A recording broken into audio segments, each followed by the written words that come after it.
Sila ang nag-iisang masugid na tagahanga ni Nicole Yala, Chris Chuper!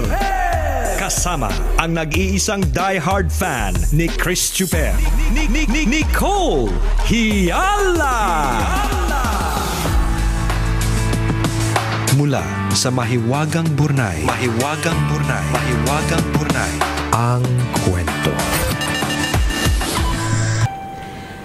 Sa tuwing sasapit ang pista ng mga patay, sari-saring kwento ng kababalaghan ang mapapanood at mapapakinggan sa telebisyon at radyo. Pero para sa akin, wala nang mas titindi pa sa mga kwentong kababalaghan na ikaw mismo ang nakakita at nakaranas. Taong 1999, wala pa kaming anak ng asawa ko nang itakbo ko sa ospital dahil sa matinding pananakit ng tiyan. Kinailangan akong makonfine ng ilang araw para obserbahan.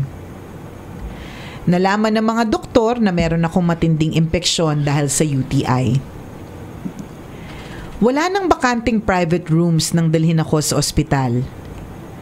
Sa charity ward na lang ako na-admit kung saan 13 pasyente na iba't ibang karamdaman ang aking nakasama.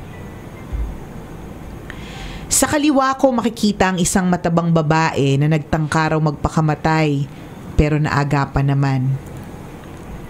Sa katabing kama meron namang babaeng nakatali at humihiyaw na nagahasa daw siya. Naroon din ang isang pamilyang umiiyak matapos ipa-mercy killing ang nanay nilang agaw buhay. Sa bandang kanan ko naman nakahiga ang babaeng laging sinasalinan ng dugo tuwing umaga. Napansin ko na walang nagbabantay sa kanya. Sa gabi nawawala siya, pero bumabalik din kapag umaga na. Madalas akong nagigising tuwing hating gabi dahil sa pag-atake ng sakit ko.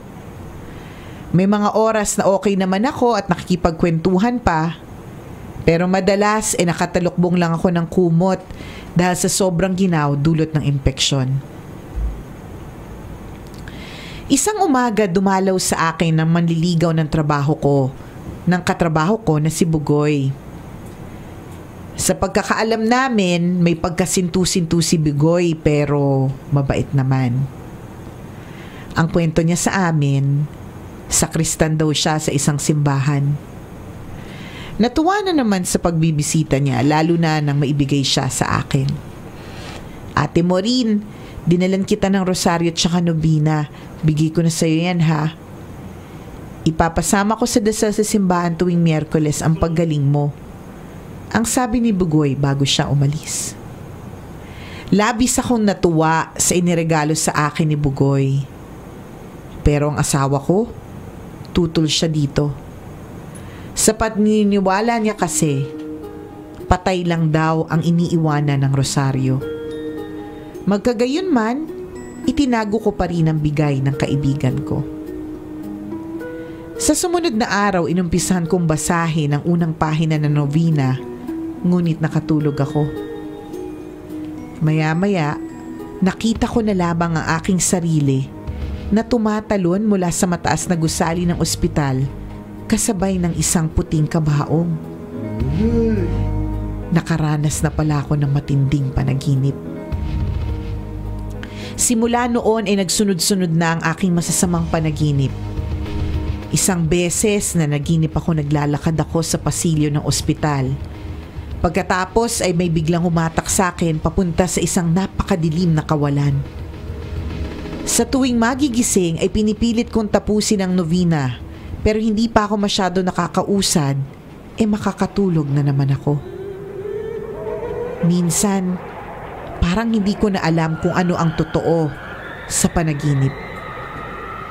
Isang beses pagbaba ko ng hospital bed, bigla na lang may humila sa paa ko papunta sa ilalim ng kama. Yay! Pagtingin ko, nandoon yung pasyenteng babae na sinasalina ng dugo at nawawala tuwing sasapit ang gabi. Maya-maya, Magigising na lang ako at humihingal at takot na takot. Sa pagkakaalam ko, hindi lang 5 beses kung managinip ako sa isang araw. Sa konting pagpikit ng aking mga mata, parang laging may naghihintay na katatakutan sa aking panaginip. Hindi ko sinasabi sa asawa ko ang mga nangyayari. Ngunit nanlalalim na ang mga mata ko dahil sa puyat at pagod. Kinalaunan, na-discharge din ako sa ospital. Pag-uwi ng bahay ay isinabit ko agad sa bintana ng kwarto namin ang rosaryo na bigay ni Bugoy. Akala ko makakatulog na ako ng payapa ng araw na yon. Kinagabihan, bago matulog, ay niyakap ko ang aking asawa. Pero pagharap niya, yung babaeng pasyente na nagtangkang magpakamatay, ang yakap-yakap ko na. Para akong mababaliw sa masamang panaginip na yon. Inisip ko na baka kaya ako nananaginip ng masama dahil hindi ko matapos-tapos ang pagdarasal ng novena. Hindi ko na alam ang gagawin ko kaya kwento ko na ang lahat sa aking asawa. Ang sabi niya, ibalik daw namin kay Bugoy ang rosaryo at novena. Nang sabihin niya ito, doon na ako napahugulgol ng matindi. Ang hindi niya alam, sa tuwing makikita ko ang rosaryo na nakasabit sa bintana, ay nababalutan na ako ng matinding takot. Nang maipagtapat ko na ang lahat, kinuha ng asawa ko ang rosaryo at novena at itinago ito. Kinabukasan, hinanap namin si Bugoy sa simbahan para isauli ang mga ibinigay niya. Nang isasauli na namin ito, nagulat kami dahil nawawala na ang novena at rosaryo. Para akong hihimatayin sa sobrang takot. Lalo pa akong kinilabutan nang may ipinagtapat sa amin si Bugoy tungkol sa mga bagay na ibinigay niya. Nalaman namin na hindi pala sakristan si Bugoy, kundi isang parking boy sa simbahan. Ang rosaryo at novena na iniregalo niya sa akin, pag-aari pala ng isang madre na matagal nang namatay. Ipinagtapat din sa amin ni Bugoy na yung dasal sa simbahan tuwing Miyerkules, kung saan isinama niya ang aking pangalan, ay dasal pala para sa mga yumao na. Dahil nasa simbahan na rin kami, ipinagdasal ko at ipinagtirik ng kandila ang mga kakababalaghang nangyayari sa amin. Simula noon ay nakakatulog na ako ng maayos. Hindi na rin ako nakakaranas ng masasamang panaginip. Nawala na rin ang takot ko sa tuwing makakakita ako ng ospital. Ngayon ay may mga anak na kami ng asawa ko at madalas kong ikwento sa kanila ang mga naranasan ko. Itinuturo ko sa kanila ang kahalagahan ng pagdarasal at pananampalataya sa may kapal. Sa karanasan kong ito, nalaman ko na totoo pala ang mga kababalaghan. May mga bagay talaga sa mundo na sadyang napakahirap ipaliwanag. Gaya na lamang ng misteryosong novena at rosaryo na hanggang ngayon ay hindi pa rin nahahanap. Ako po si Maureen, isang tambalanista, at ito ang aking kwento.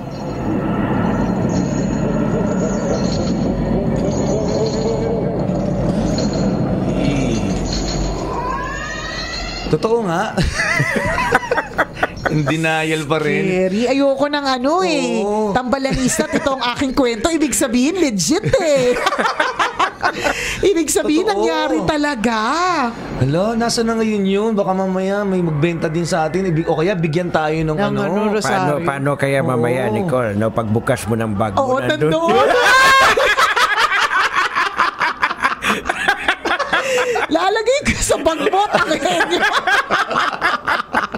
Nakakatakot, no? Pagbukas mo ng bag nandoon, ay, scary, kalurke.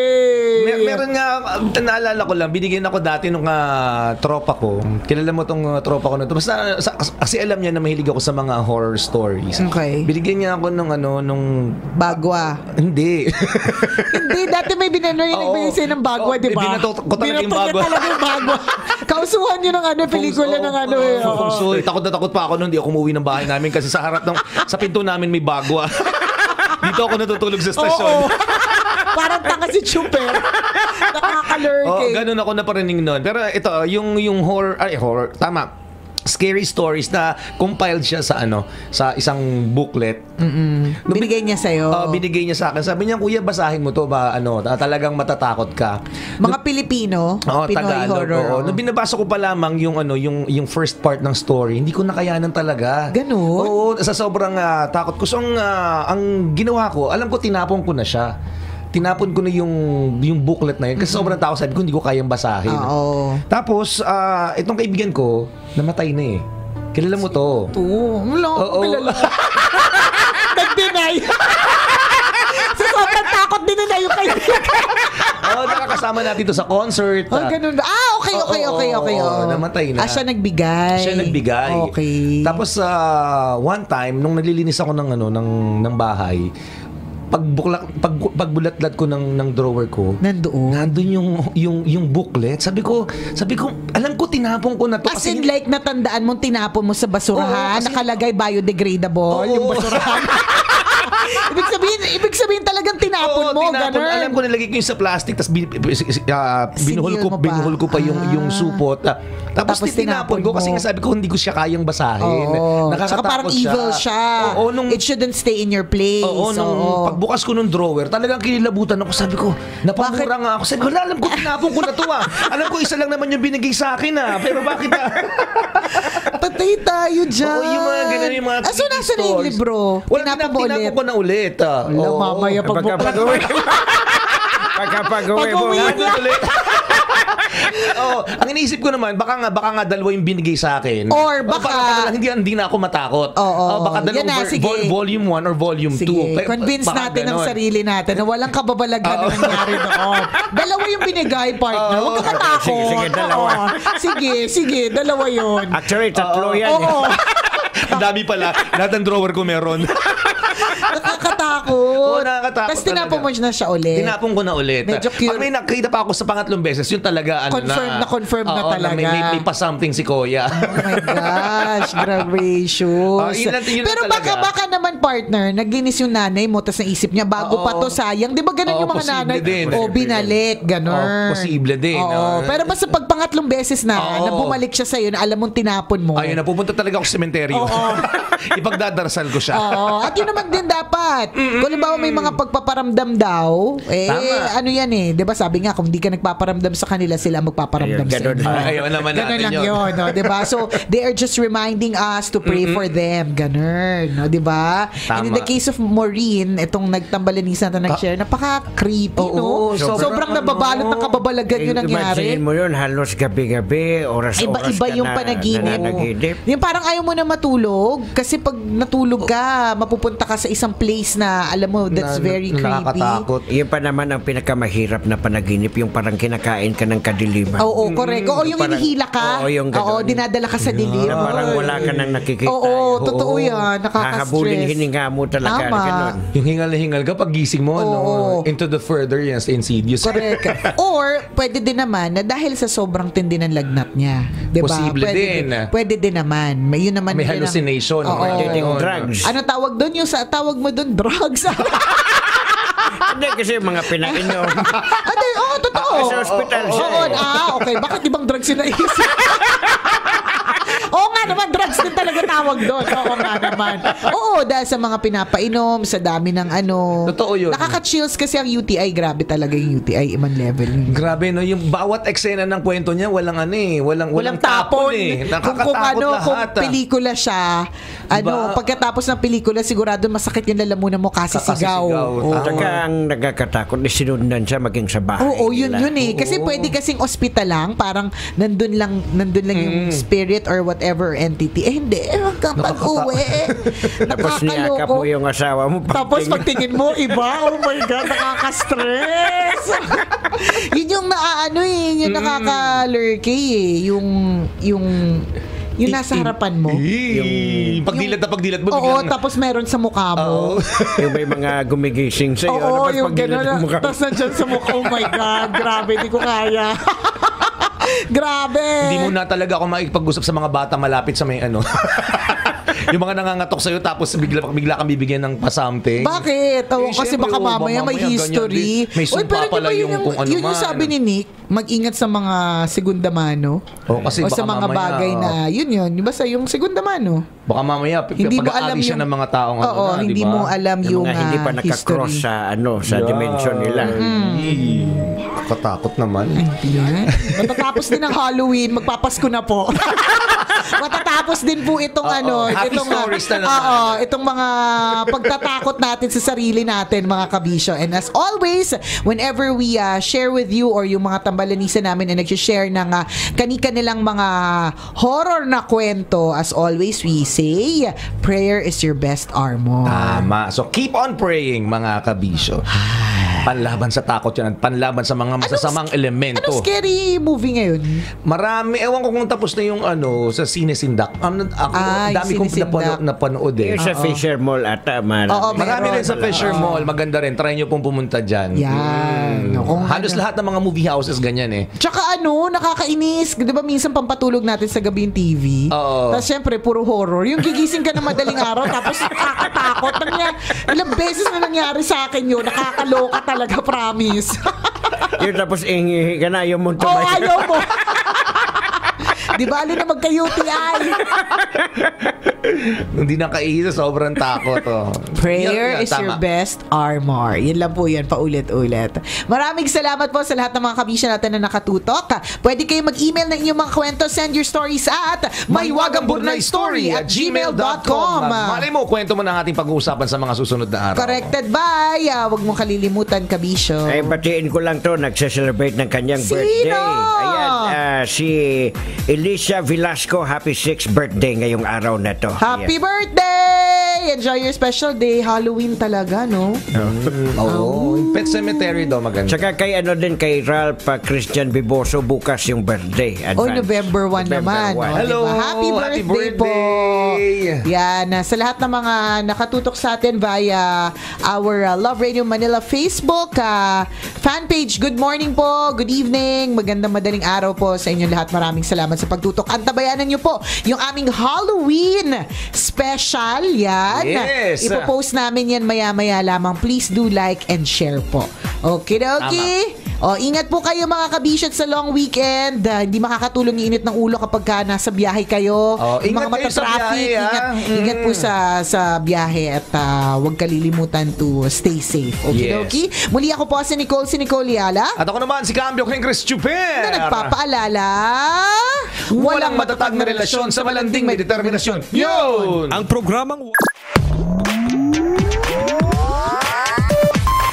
90.7 Love Radio.